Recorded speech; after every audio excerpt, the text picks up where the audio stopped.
तो इसमें देखेंगे डेटा हैंडलिंग में वेरिएबल इंटरनल क्या होते हैं, उनकी टाइप क्या होता है, वैल्यू क्या होती है और आईडी क्या होती है किसी भी ऑब्जेक्ट की। उसके बाद प्रोग्राम तो हमने कर ही रखा है ये वाला, ग्रेड वाला।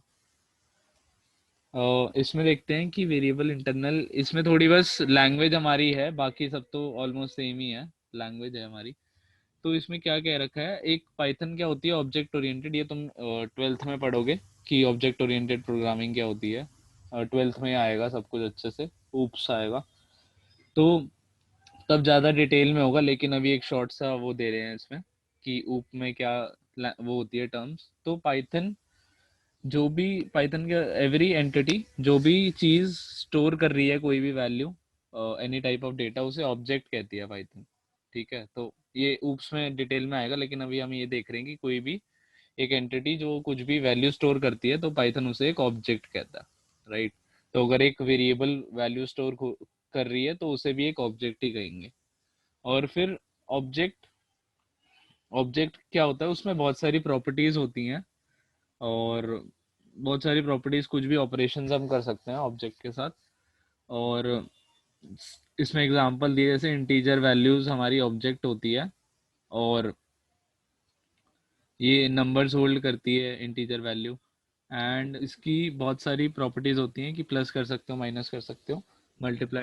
तो जैसे इंटीजर एक ऑब्जेक्ट है हमारा, इंटीजर एक तो वेरिएबल है जो हमारे पास, वो इंटीजर वैल्यू होल्ड करता है, तो वो एक ऑब्जेक्ट हो गया। और उसमें बहुत सारी प्रॉपर्टीज हो गई, जैसे कि अर्थमेटिक ऑपरेशन, प्लस कर सकते हैं, माइनस कर सकते हैं।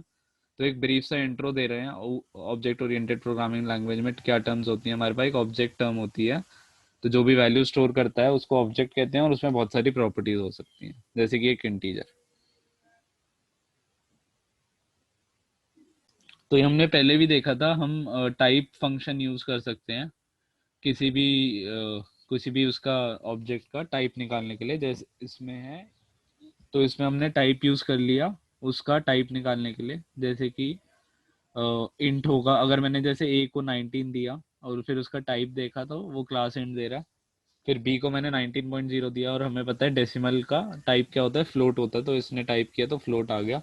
वैसे ही स्ट्रिंग का किया 19, तो उसका आ गया टाइप, क्लास एसटीआर आ गया टाइप। उसके बाद वैल्यू, तो हमें पता ही है वैल्यू क्या होती है, जो भी हम वैल्यू असाइन करते हैं उसको, वेरिएबल को, वो वैल्यू होती है। तो वही कर रखा है, प्रिंट ए, प्रिंट बी और प्रिंट एसटीआर कर रखा है, उसकी वैल्यू को प्रिंट कर रखा है। इसके बाद आईडी क्या होती है, तो आईडी ये थोड़ा नया है जो हमने नहीं पढ़ा अभी तक। तो आईडी एक मेमोरी लोकेशन होती है ऑब्जेक्ट की, कि उसे मतलब कि उसे मेमोरी में कहाँ स्टोर कर रखा है। जैसे कि ये हमारा, मान लो कि ये हमारा वो है, वेरिएबल है 90 मान लो। तो एक मेमोरी लोकेशन असाइन होती है कि उसे कहाँ पे स्टोर कर रखा है हमने मेमोरी में, उसको रेफरेंस करने के लिए। जब भी हम रेफरेंस करते हैं तो उसकी मेमोरी को करते हैं, ना कि उसकी वैल्यू को करते हैं। उसकी मेमोरी को रेफरेंस करके उसकी वैल्यू को प्रिंट करा सकते हैं हम। तो जो मेमोरी लोकेशन देता है वो हमारा आईडी ऑब्जेक्ट होता है, राइट। और तो इसमें हम आईडी फंक्शन का यूज करते हैं, और ये ID of the object return कर देता है। तो जैसे कि हमने इस केस में देखा कि हम, हमारे पास ए इक्वल टू 90 है, उसमें हमने प्रिंट आईडी ए किया, तो उसने हमें मेमोरी, जो भी मेमोरी जहाँ पे रखा हुआ है उस ए को, वो प्रिंट करा देता है। तो आईडी फंक्शन का यही है यूज। इसके बाद आईडी हो गया, इसके बाद प्रोग्राम तो हमने कर ही रखा है वाला, ग्रेड वाला, तो ये भी हो गया।